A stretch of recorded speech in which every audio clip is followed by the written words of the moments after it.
The backstory between Lorelai and I is that we share the same baby daddy, unfortunately, but my oldest son's dad also had a baby with her and her oldest son. So our sons are siblings. Yes. If we could give him one aesthetic treatment for free, what would it be? Maybe it would be like Botox for like his masseters or... Welcome to our first episode of Part Your Lips with my first and special guest, my baby mama, Lorelai. Hi. All right, so the backstory between Lorelai and I is that we share the same baby daddy, unfortunately, but my oldest son's dad also had a baby with her and her oldest son. So our sons are siblings. Yes.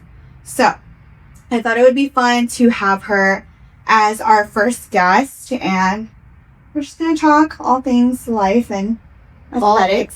So, yes. Okay, you ready for our first questions? Oh, God, yeah. Okay. Let's see. Ooh, make it a good one to grate the ice. Okay.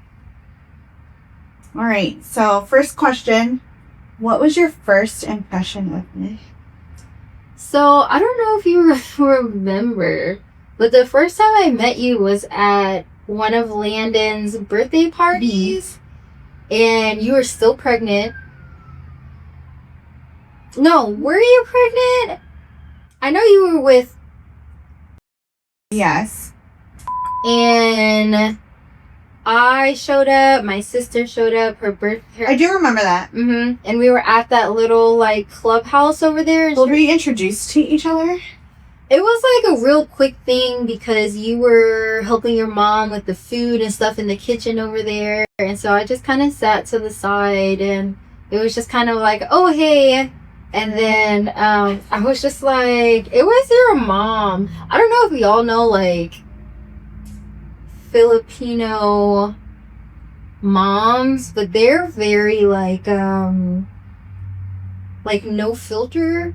My mom has your mom, because I was like, I went up to the because I'm the type of person, if I go somewhere, I'm gonna be like, hey, can I help you with something? Like, you look busy, what can I take off your plate? And I was just like, I went into the kitchen where all the grandparents were huddled, and I was like, hey, can I help y'all with something, because y'all were still putting things together? And she was like, no, we don't need your help, you could just go over there. And I was like, you right, I'm fixing to go over here and sit down. And I was like, and I looked at our baby daddy and I was like, I'm not comfortable anymore. I was like, I feel like I'm talking to my Lola and she is not having anything to do with me today.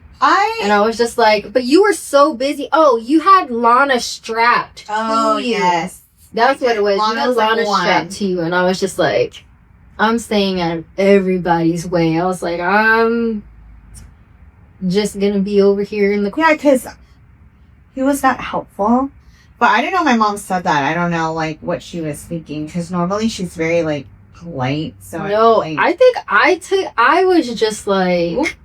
taken back, but I was like, you know what, all my Filipino relatives, like, they're like that. They always are. And I was just like, I'm gonna chalk it up to, there's a lot to be done, and everybody's stressed, so let me get out of everybody's... Okay, but what did you think of me? I didn't really, like, there was just, I wasn't sure if you were just being standoffish because I was, like, the new person around, or if it was just because you were really busy. Like, you were moving and shaking. No, I was probably just really busy, and our baby daddy wasn't helping, so I was probably just very irritated that I obviously had a baby strapped to me, and I was doing everything, so... Yeah. That's funny. But I was just like, I was like, let me get myself out the way. Like, I'm not trying to be on nobody's radar. Just in my own little circle. That's so funny. All right. What's one thing you assumed about me that turned out to be totally wrong?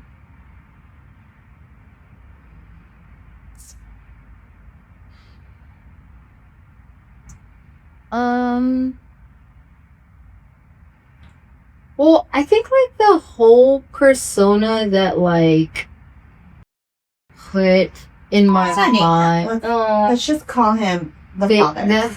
That the father, father, like put in my mind was like, oh, you know, she doesn't do a lot. She's always working. My parents have Landon, or I have Landon, and it was just like a persona of you were too busy to do things with him or have him in like your care the majority of the time.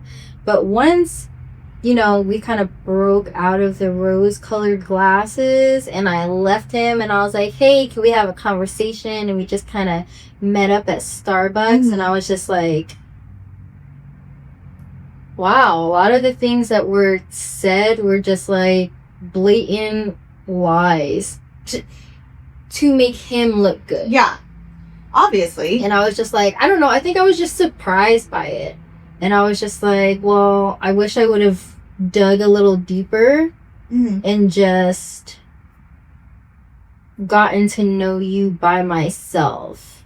Because obviously I was around Landon, and, you know, being a mom myself, I wouldn't want like random people or like being around my son that I didn't know. Like, I don't know your character. I don't know what you do. I don't know how you act. I don't know how you are treating. Well, I wanted to meet you. I wanted to like. I remember and like, have like or lunch or dinner or something. We all like sit down, but then our son's father was like, oh, she doesn't feel the need to meet you, and I was like, oh, that wasn't true. Because I remember he told me he wanted to. I was like, yeah. I was like, if it'll make things better. I was like, you know, she wants to meet. Like, I get it. He was like, yeah, she doesn't feel like she needs to meet. And I was like, wow. I was like, okay. I was like, I mean, she's only around my son all the time. Like, obviously when he's with you. So I'm like, why? Okay. He was like, we're not at that point. I was like, oh. And then I didn't dig into it because I didn't feel like it was my place to reach out to you personally. And so I was like, okay, so I left it alone. But no, yeah.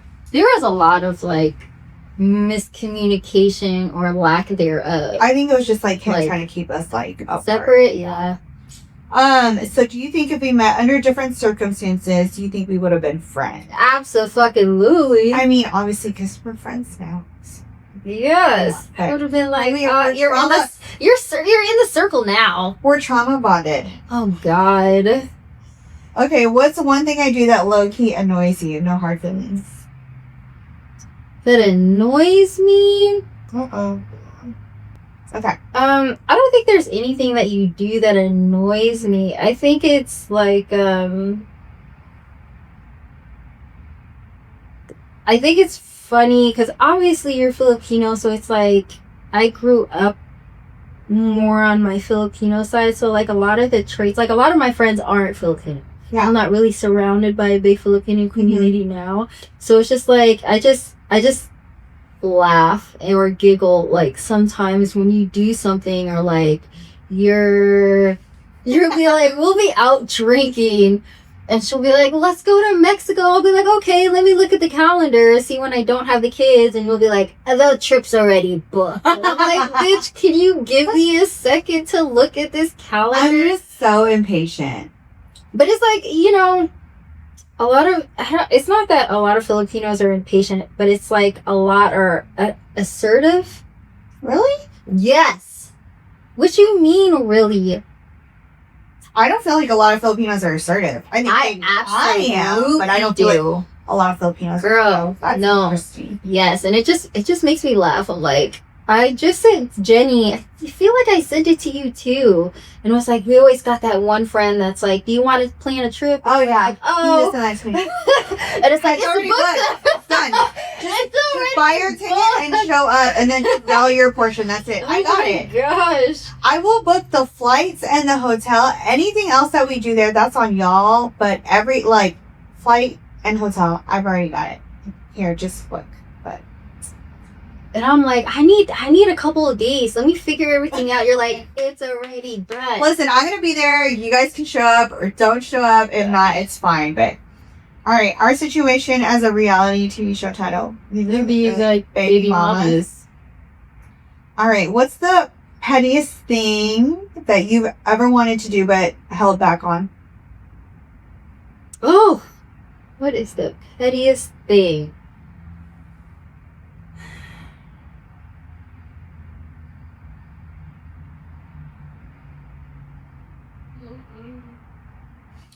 You know, cause Wait, can we say this on camera? girl, I feel like I don't know. Like I feel like I want to be petty. Okay, well, let's see. If we switch places for a week, what would shock you the most about my life?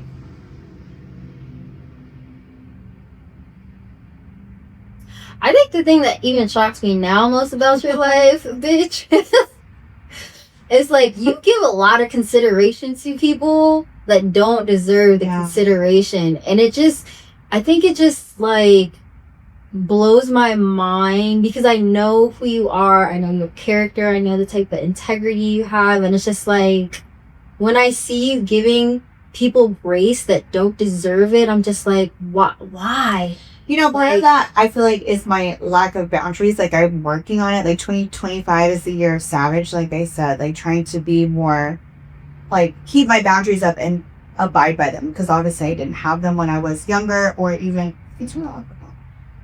like, now. I mean, as an adult, I still struggle with it in a relationship. So, for me, trying to uphold those. And then, I struggle, right? Because I do try to be very Christian-like. I pray all the time. And I'm like, God, put me, like, I want to be in your image, which is like, hey, you forgive, you give grace, but also, like, don't be a fool. But so I try to give grace and I try to really empathize with people and put myself in their shoes, even though, yes, I feel like sometimes they don't deserve it and they take advantage. I feel like at the end of the day, I'm trying to live my life through Christ and trying to be, like, very, like, and give that grace because that grace has been extended to me. And then I just think to myself, hey, maybe one day it's going to be paid forward to me, that like the grace I've given people is going to be paid back to me tenfold. So sometimes it fucking sucks. And I'm like, I don't even know why I was fucking nice to this person.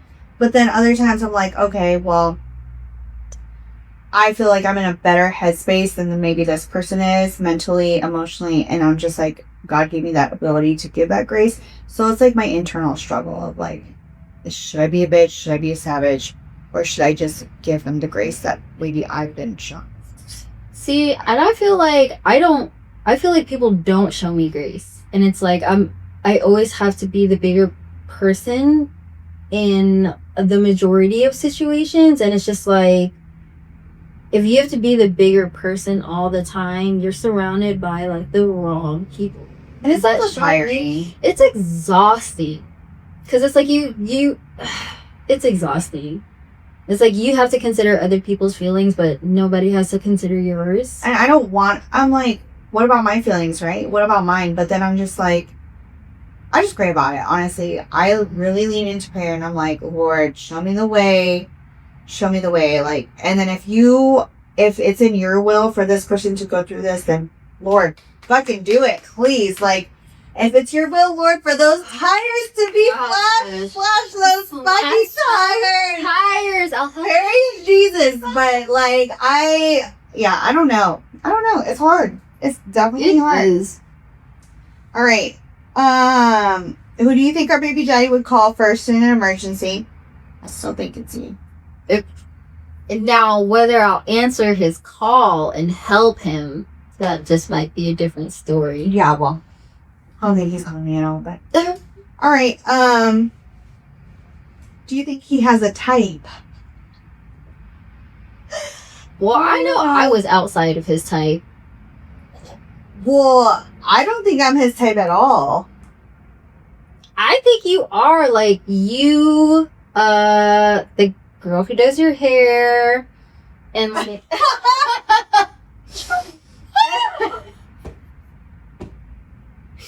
And, like, even, like, the girls that he was, like, cheating on me with, they all looked in a similar fashion. I didn't know about them, so I don't know about all that.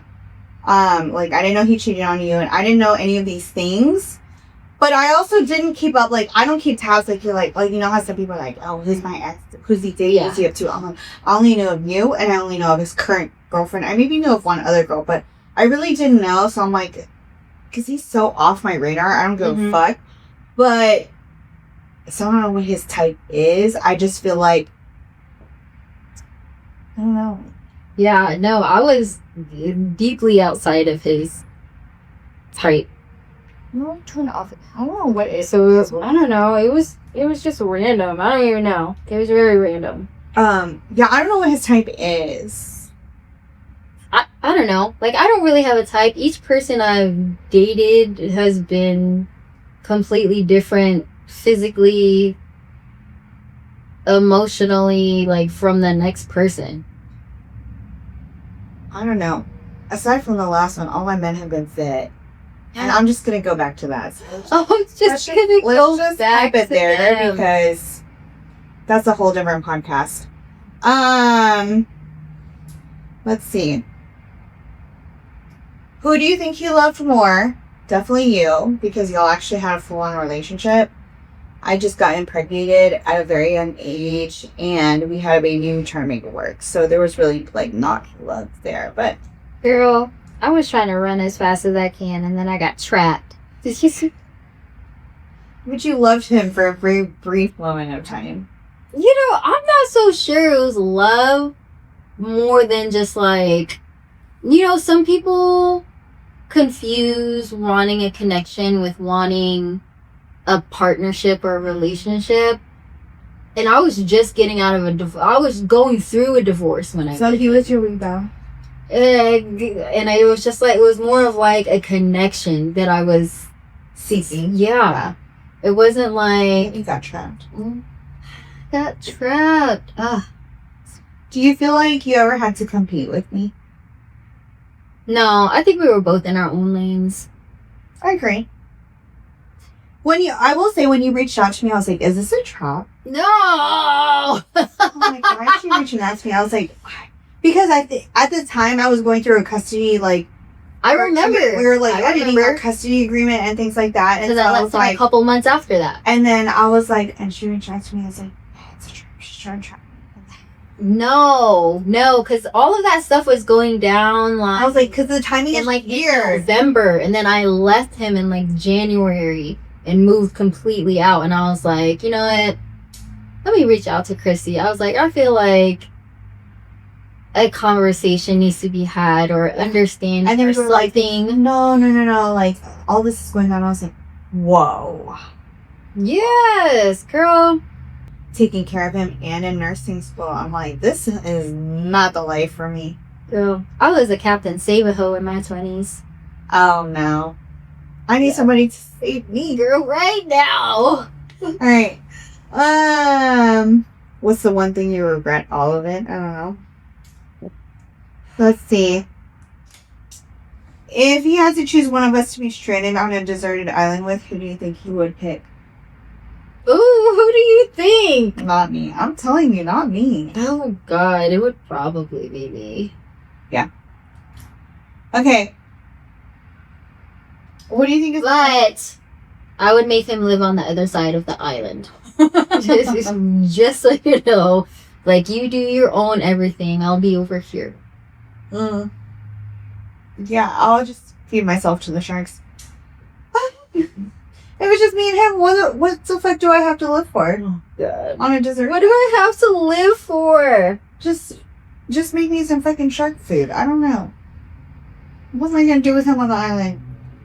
Nothing. The human race would die. What's the hardest part about sharing a baby daddy? The fact that he tries to manipulate, and it's like, he'll tell you one thing and do something else, and he'll tell me something and do something else, and we'll be talking to each other. I'll be like, hey, and then he'll put us in a group chat, and I'll be like, hey, is Landon going over there? Is he doing this, that, and the third this week? And he'll be like, no. I'll be like, well, what the hell?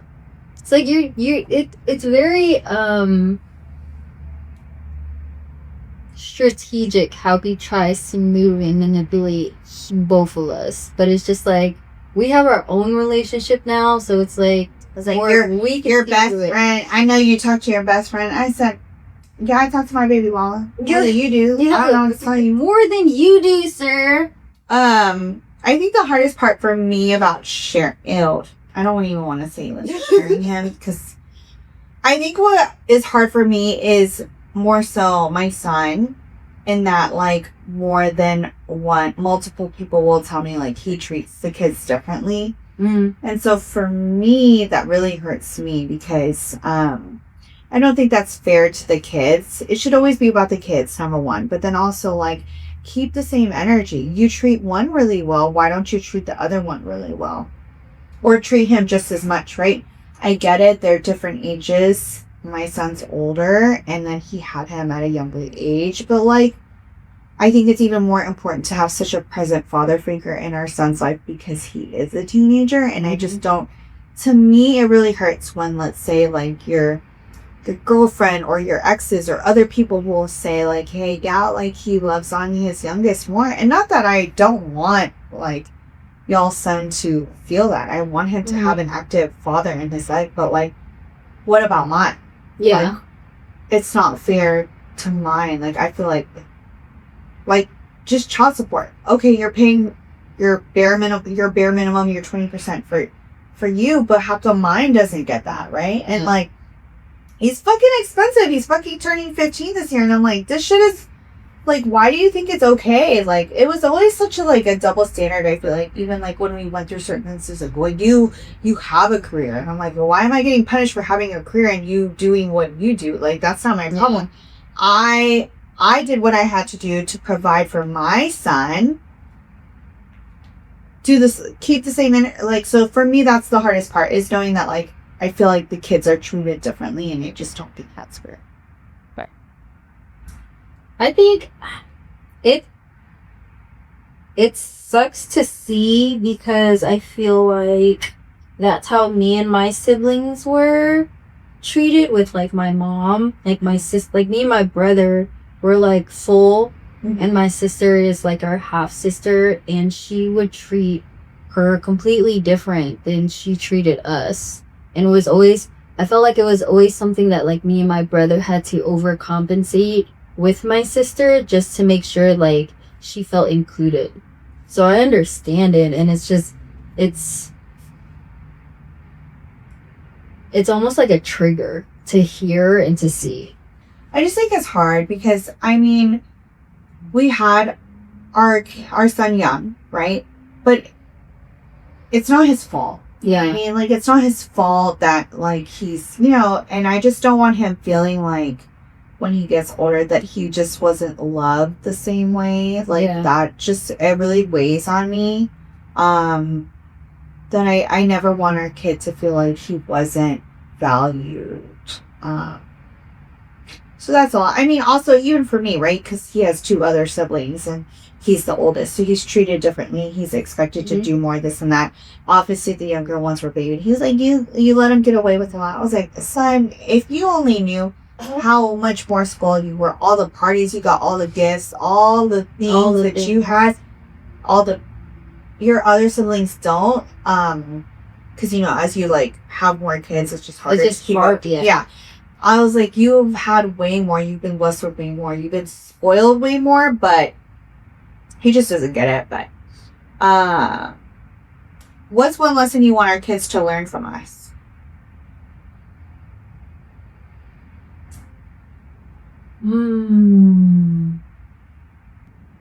I would like Zion to learn, I keep people in my life longer.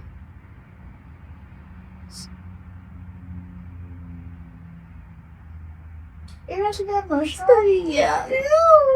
So I'm not good with tears, y'all. I keep people in my life longer than they should, and I definitely believe like there are people for a lifetime, and then there are people for a season, and I've definitely kept those people for a season longer than I should have. And it's always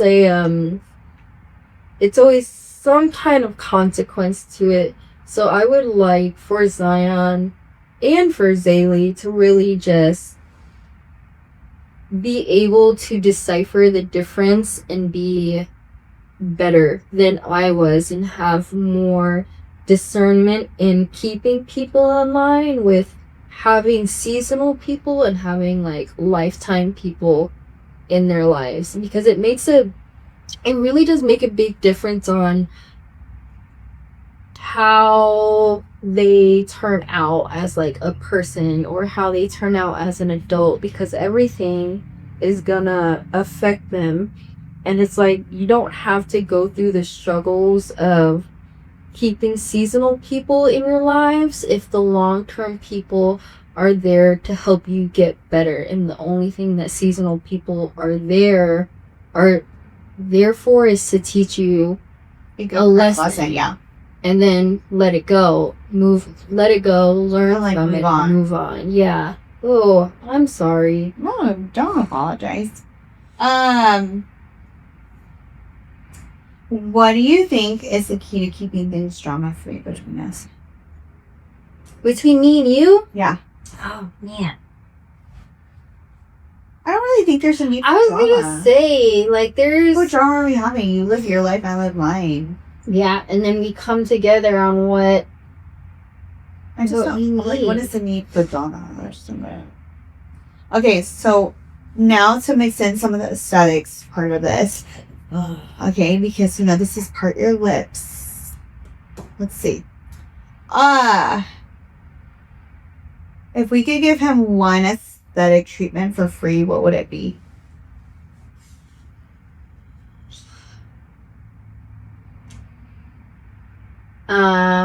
Maybe it would be like Botox for like his masseters or Do you think they're big? I don't really look at him. I never really see him. I've always thought, and especially since I like started coming to you and like getting things done, I'm just like, I look at things differently and I look at people differently, and I'm just like, you should get this, or you should. But I feel like for men, they have to have a more like square, like rectangular face. I feel like let's get this fixed. All right, what's the most baby mama glow up thing you've ever done?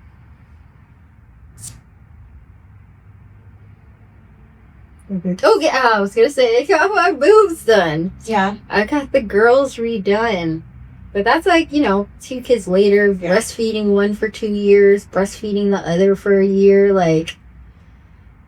Yeah, no, necessary. If I could inject you with anything for free, what would you get? I don't know. Girl, I was looking in the mirror the other day. I was like, well, I have 11 lines. I was like, looking. No, but you have these bunnies. Because I don't know what I was looking at. Eyebrows for me? Not bad, but you should start looking at preventive. Oh, God. Just preventive. You feel like twice a year. I was really trying to, I don't know what I was looking at. If it was like one of your reels and it was like the 11 lines. I was like, do I have that? It's like looking in the mirror. I was like, maybe I do, maybe I don't. You're like looking in the mirror to see if you have them or not. Let's see. So what? Like you want me to do like your Botox on you? Yeah. Okay. What's one thing you would change about me aesthetically? Aesthetically? Mm-hmm. Kristi, I think that you're really pretty. Thank you. With or without the makeup. Like, it's hard for me to see, like, a lot of flaws on you. Oh, like, I've always thought that. I've always thought that you were just really pretty. I honestly, I didn't feel that about my non-makeup self. Like, I've learned to grow into my skin, like, especially this last year. So, like, clearing up my skin, I feel, like, better about myself. But, I mean, I feel the same about you. I just feel like you're a baddie. Yes. I'm like, you look so good. I'm like, that's my baby mama. Like, I'm so proud, you know? Ugh. And I think you look great. I feel like you have an exotic look to you, obviously, because you're Galatian. And then just, it's like, oh, what is she? And then you put the blonde in, and you're like, oh, okay, it's this. I get so many questions. What are you? Yeah. I'm sure you do. What's a beauty treatment you've done that you regret? Oh, I don't think I've done any beauty treatment that I regret. Like, I love my lips, I love my boobs, I love when I get diamond glow. Like, your skin feels good. Yeah, it does. I make sure before I go to the appointment, I'm wash all the bed things so that when I get home and I just want to lay down, it's just clean and fresh. Clean, yeah. All right. Do you think women get injectables for themselves or for men?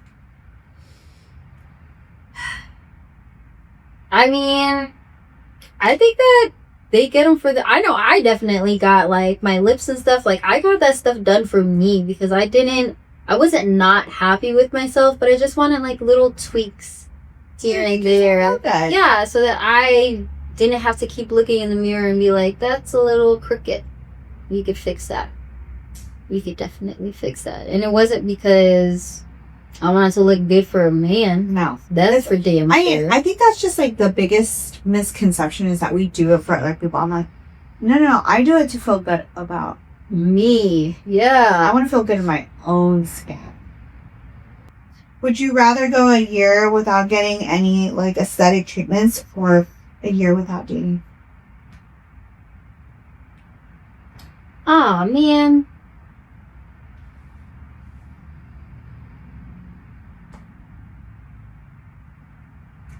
I think I'd rather go a year without dating. Like,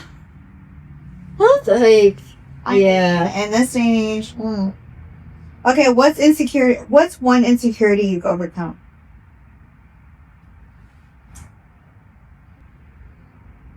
I think a big one for me has always been, like, I have a gap.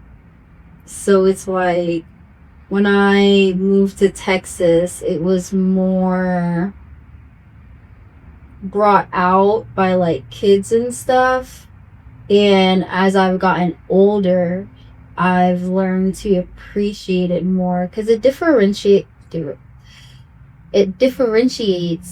me from, like, a lot of people. And it took me a long time to just, like, love my gap because, like, it's not everybody has it. And I feel like there's one point I wanted to get braces to just close it. Mm-hmm. And I was just, the dentist was like, we could do this next week, blah, blah, blah, blah. And, like, the more I thought about it, the more I just loved it because it made me me. Yeah. I didn't want to change something drastic. Yeah, you know what I mean? And as I got older, especially, like, more into my late 20s, I appreciated it more. I didn't have to look like everybody. I didn't have to have, like, the perfect smile or, I was just at a point to where I was like, this is me and I could embrace this without thinking somebody is. But I think it does. I mean, it looks good. It's part of you. You look good. Like, and you rock your gap. So. Let's see. So I'm assuming that's, like, the biggest insecurity you've overcome. Yeah. Okay. What, other than the gap, what's one feature you love about yourself that you wouldn't change? Feature I love about myself.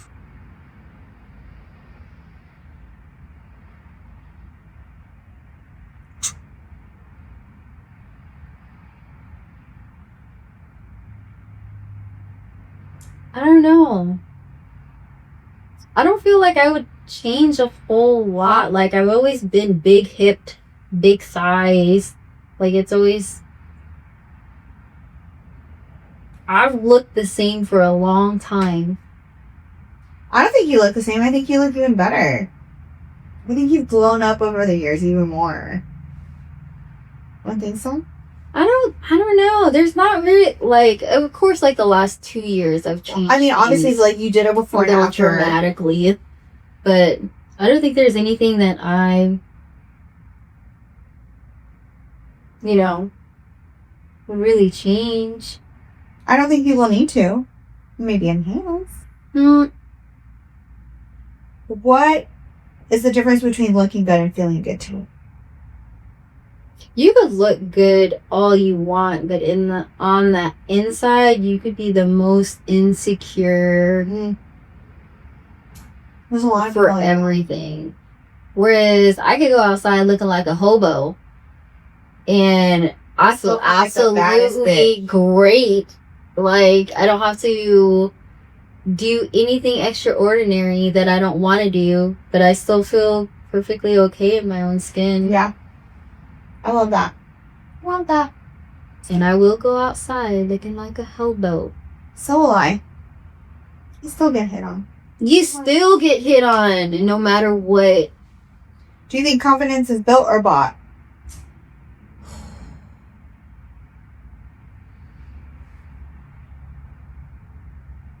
I think both. Yeah. I don't think there's anything wrong with that either. I think you can buy certain things, obviously, to enhance yourself, and then you build up that confidence. So I think it goes both ways. Last question. Where do you go? Subtle and natural or snatched and dramatic? Subtle, natural, or snatched and dramatic? Mm-hmm.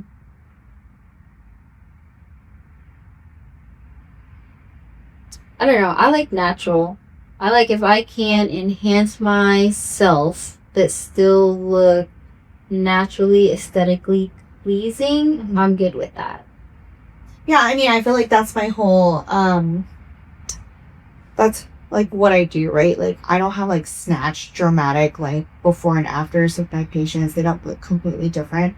And I don't want to change how people look, right? I want them to still look like them, but like better, more refreshed, things like that. Yeah, I don't want to like enhance it. Change people's faces to where like they can't even recognize themselves. So yeah, I love that. So well, thank you. Yes. Thank you for getting all glowed up with me. Oh, thank you for getting me glowed up. Run the streets. Then I'm coming outside tonight. Yeah, I'd like to go run the streets in another city, in another continent. Not a country. Dog, we could go run the streets in another state. That's fine. But Mexico's also like right here. I know, but I've had some best friends move to Casey. Oh. And every time your best friend No. First off, like which best friend are you talking about? He is out there, but I also have another really good friend that just moved out there, working for the same company. I know a few people in the industry. We can go to Kansas City. I'd like to go to a game. Every time they text me or something, I always think of you, and they're like, "Are you gonna come out? Like, let's go." And I'm just like, "Well," in my head, I'm like, "If I'm gonna come out, I'm dragging baby mama with me." We can go this week. I'm gonna call up on my toxic Mexican because he'll be there this week too. This week? I'm just kidding. I'm like, this week? What is this week? I can actually go next weekend, but he won't be there.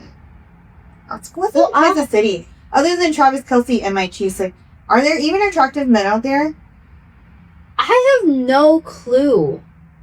I'm like, are we gonna be wasting our time? I don't know. But we could go and find out. I'm like, we can go to Miami also. We could go, girl. I used to live in Miami. One of my friends lives in Miami, and so that's like a free place to crash, but it's expensive. I know.